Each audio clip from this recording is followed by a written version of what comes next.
Hay en el mundo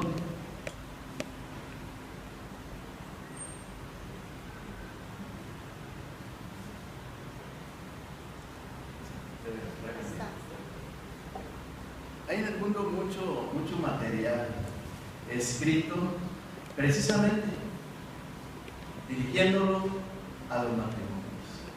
Esos que están ahí son unas cuantas. De hecho, son unas cuantas que hemos estado manejando en el grupo de matrimonios jóvenes. Y falta otro tanto más. ¿Por qué hay tanta literatura precisamente para este tema? Porque si vemos a nuestro alrededor, el matrimonio está en crisis. El matrimonio está en crisis. Y está en crisis muchas veces porque nosotros queremos actuar por nuestra propia cuenta.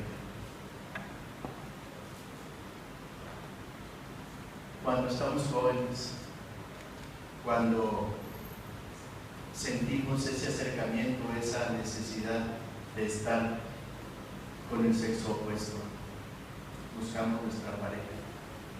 Muchas veces pensamos, es que mi Dios, es que Cristo no tiene buenos gustos. Yo sí tengo buenos gustos y me agrada mucho ese muchacho o me agrada mucho esa muchacha. Y lo andamos buscando, olvidándonos que Dios tiene un propósito para nuestras vidas y Él pondrá delante de nosotros a quien Él o ella tenga señalado. Pero a veces nos queremos adelantar. Sin embargo, la palabra del Señor es muy clara. Dice, no te unas en yugo desigual. A veces somos tan testarudos que no importa, yo lo voy a convertir. Va a cambiar ya cuando nos casemos. Pensamos nosotros. Y luego resultan los problemas. Sin embargo, Dios también en su palabra tiene respuesta.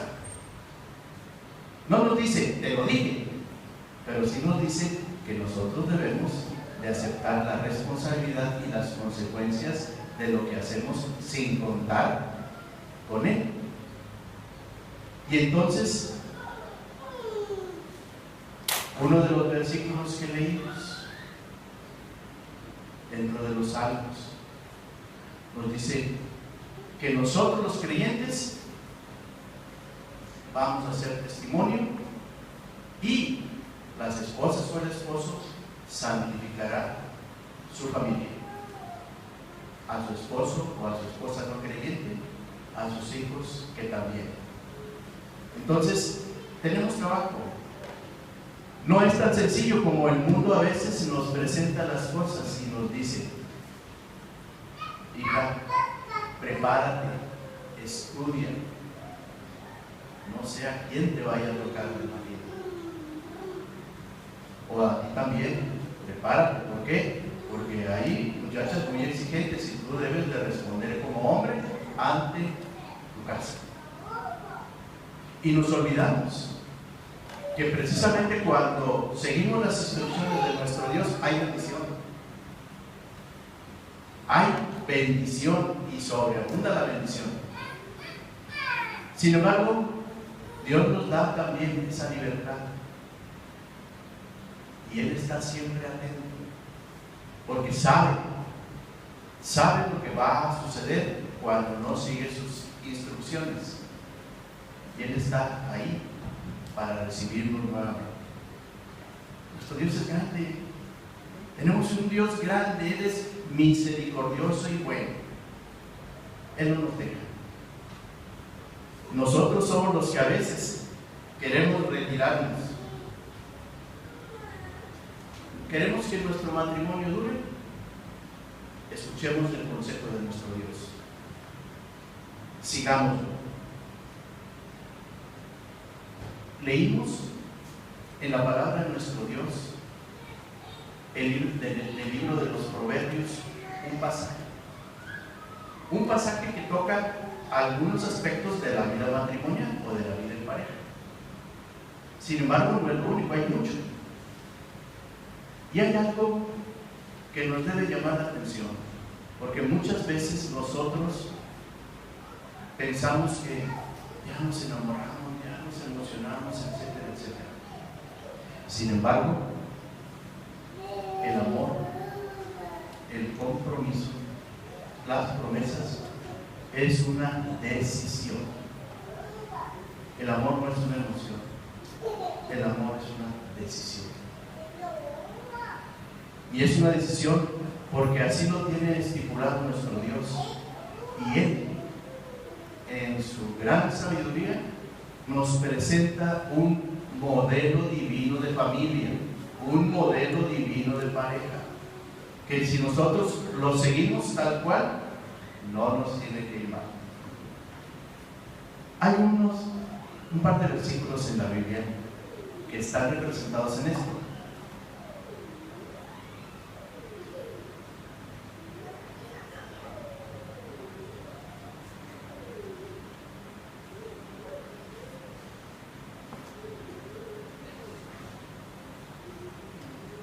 Es algo que muchas veces hasta los pastores no quieren tratar.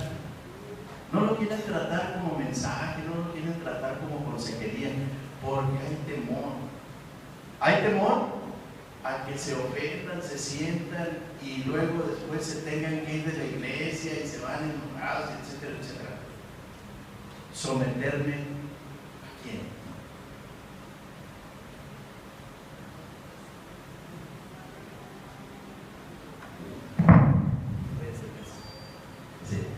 La posición en la cadena de mando no tiene nada que ver con la valía del individuo para Dios. Esta posición no se determina por la importancia de la persona. La mujer está sujeta a su marido, pero puede ir todavía directamente a Dios para pedirle todo lo que necesita o desea, tan pronto como si fuera un hombre. La carta a los Gálatas, en su capítulo 3 y versículo 28 nos dice: ya no hay griego ni judío, ya no hay siervo ni libre, todos somos iguales para Dios, hombres y mujeres. Entonces, el sometimiento al marido, como lo dice la palabra de nuestro Dios, no es un sometimiento arbitrario. No es un sometimiento de esclavo que no tiene razonamiento, que solamente obedece. No. Si es un sometimiento que da testimonio, y da testimonio de la gloria de nuestro Dios, porque allí es donde se glorifica nuestro Dios.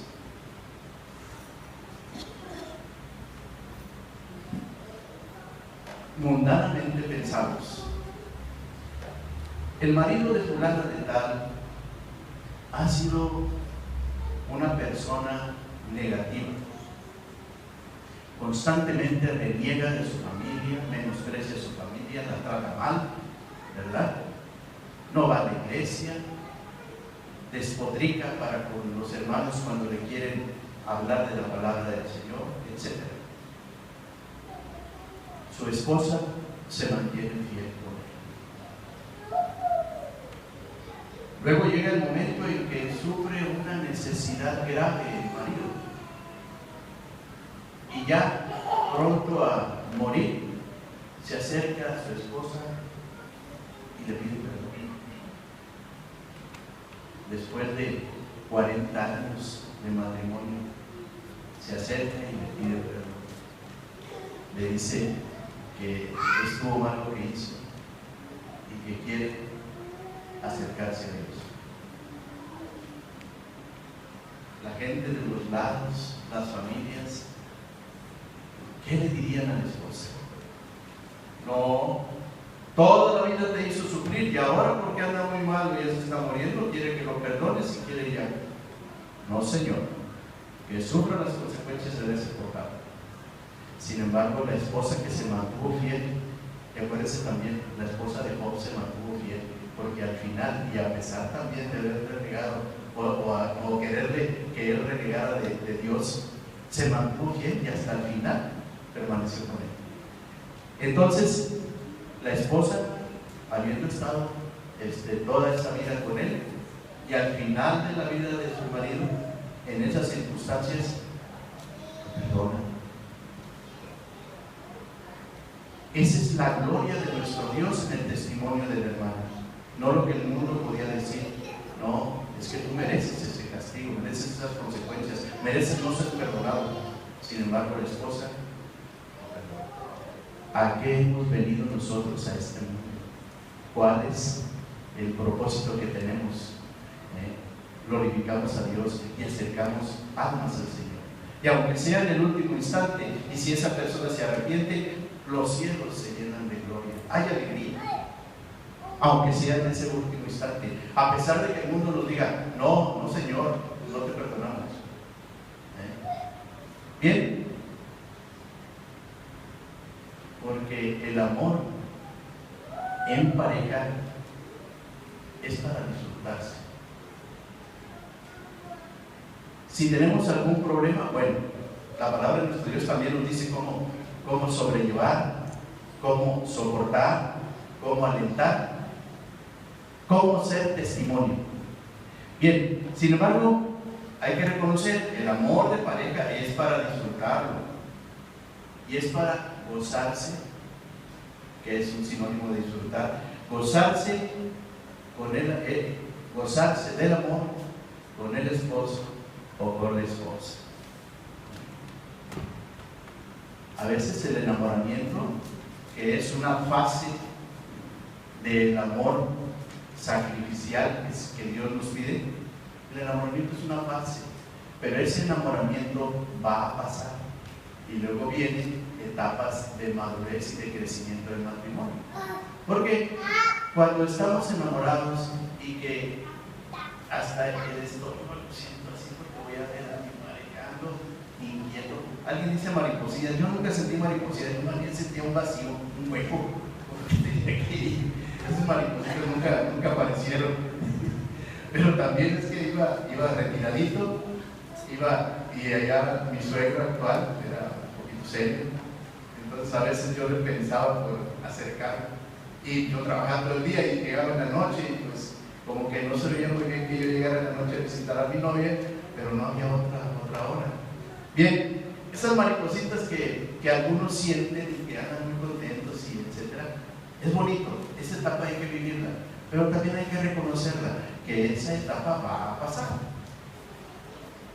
Cuando llega después el matrimonio o que ya se vive en pareja, las cosas son diferentes. Muchas veces lo que yo festejaba en mi etapa de noviazgo o lo que le festejaba al varón en su etapa de noviazgo, en la etapa del matrimonio ya cambia. Ya no es lo mismo, ¿verdad? Ya estamos ante otras necesidades, estamos ante esas situaciones. Yo simplemente me pongo a pensar, muy bien, ya nos casamos, ya disfrutamos la fiesta, nos fuimos de viaje de luna de miel, regresamos a nuestra casa, ¿verdad? La rentamos o la compramos, la estamos por lo que sea, pero regresamos a nuestra casa, ya estamos solos, nos vamos a dormir, hasta ni hambre nos da. Pasa la noche y viene la mañana y luego ya nos despertamos y ahora qué, ya no huele al huevito con jamón que mamá me preparaba, ya no tengo que ir a sacar la basura porque va a pasar el camión. Antes la sacaban en la casa, ahora estamos dos, las cosas empiezan a cambiar. Entonces, esas son etapas que hay que vivirlas. La palabra de Dios también nos dice muy bien, ¿verdad? Guarda el amor solo para ella, no se lo des a ninguna otra. Y el versículo 15 nos recuerda, si quieres disfrutar del amor, disfrútalo con tu esposa. En la versión que tenemos de nuestras Biblias, Reina Valera dice, bebe el agua de tu misma cisterna y los raudales de tu propio pozo. tratando de entender el significado de estas comparaciones, entonces nos vamos a que la misma cisterna se refiere precisamente a tu esposa, a tu misma esposa, comparativamente con la cisterna, porque era algo preciado en esos lugares el guardar en cisternas el agua tan escasa que había, de tal modo que cada casa guardaba o recogía el agua y lo guardaba en cisternas. Y la palabra dice: si quieres disfrutar del amor, disfrútalo con tu esposa. Comparativamente, bebe el agua de tu propia cisterna y los raudales de tu propio pozo. ¿Por qué dice de tu propio pozo? Porque precisamente para encontrar el agua había que cavar, y no había los aparatos de ingeniería que ahora los hay. Se batallaba para encontrarla, y cuando se encontraba se cuidaba bastante y procuraba que no se secara. Pues precisamente ese cavar, ese profundizar en el matrimonio debe prevalecer, y constantemente lo debemos estar llenando para que no se seque. Desafortunadamente ahorita, en la actualidad, no se quiere cavar esos pozos, no se quiere profundizar en el matrimonio, porque eso implica compromiso, implica alejarse de muchas cosas que me gustaban, implica promesa, implica pacto. Y ahorita en la actualidad lo que las parejas buscan es la facilidad para todo, ¿verdad? Como que ya no están dispuestos a continuar en ese camino que prometieron al principio de hacerse viejos juntos, profundizando o velando por el interés de su matrimonio. Entonces, lo primero que nos dice la palabra es: bebe el agua de tu misma cisterna y los raudales de tu propio pozo, de tu sola esposa. Y luego dice el versículo 16: se derramarán tus fuentes por las calles y tus corrientes de aguas por las plazas. Lo hace como pregunta. La versión que traemos en nuestra lección dice: no se lo des a ninguna otra, no compartas con nadie el gozo de tu matrimonio. ¿Más claro? Yo creo que más claro no lo hay. ¿Por qué? Porque el matrimonio también está adornado con fidelidad. La fidelidad que ya desde el Antiguo Testamento se presentaba, porque si leemos la palabra del Señor en Génesis 7:7, Noé sube a la barca con su esposa y las esposas de sus hijos. Y desde Génesis se presenta el matrimonio monógamo. Se empezó a desvirtuar un poco, y la Biblia nos dice que a raíz de la generación reprobada de Caín, por ahí empezó, y hay un personaje, Lamec, que tomó 2 mujeres. Sin embargo, nuestro Dios modeló monógamente el matrimonio. A veces decimos, la casada es seca, o cuando dicen, la media naranja que encontré se transformó en medio limón. Lo hacen porque pues no han entendido que hemos cambiado. Y si la palabra dice: enorgullécete de tus canas y aléjate de las pasiones juveniles, no nada más es para el hombre, también es para la mujer. No tendríamos que andar haciendo desfiguros por ahí como el mundo nos está tentando. Porque el mundo nos tienta y dice, pues tu mujer ya tiene 61 años. Y dice uno, ay caray, pero mira, ella tiene 25 o 24. O al revés también. Al revés, son garbanzos de harina los que en realidad tienen un modelo adecuado a lo que el Señor pide. Verbigracia, el que va a ser el presidente de Francia, me alegró bastante saber que su esposa tiene más de 20 años de edad que él y se han mantenido, tienen años de matrimonio, gracias a Dios. Entonces, pero el mundo es bien tentador para el hombre con la mujer. Antes decía que el hombre era el infiel.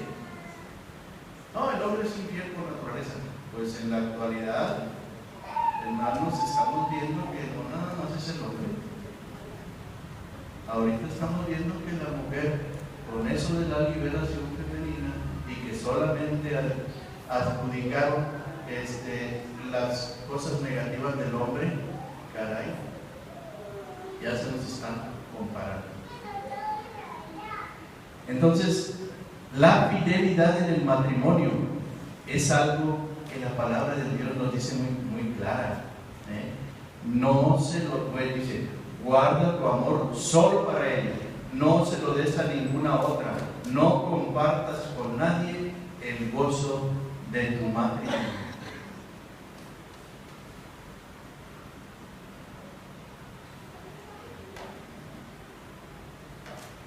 Y al final de nosotros,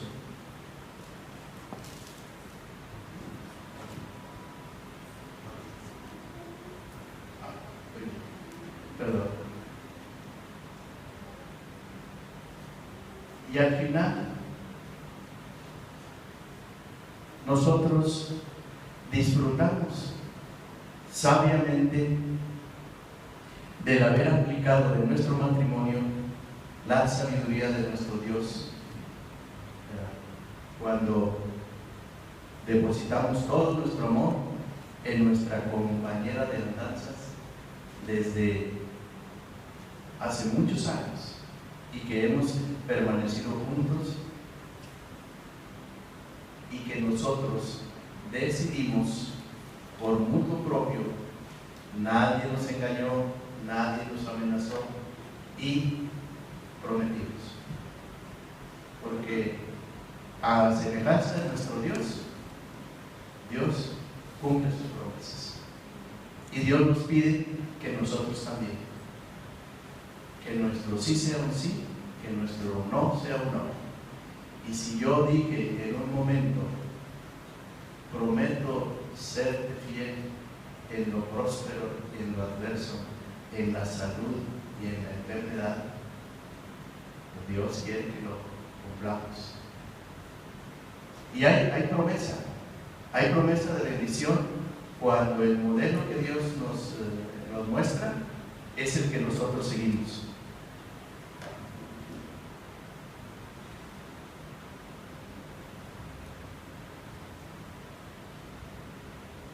En la carta a los Corintios, en el capítulo 13 y los versículos del 4 al 8, les voy a leer la versión nuestra, nuestra Biblia, Reina Valera versión, y la que trae el libro de texto.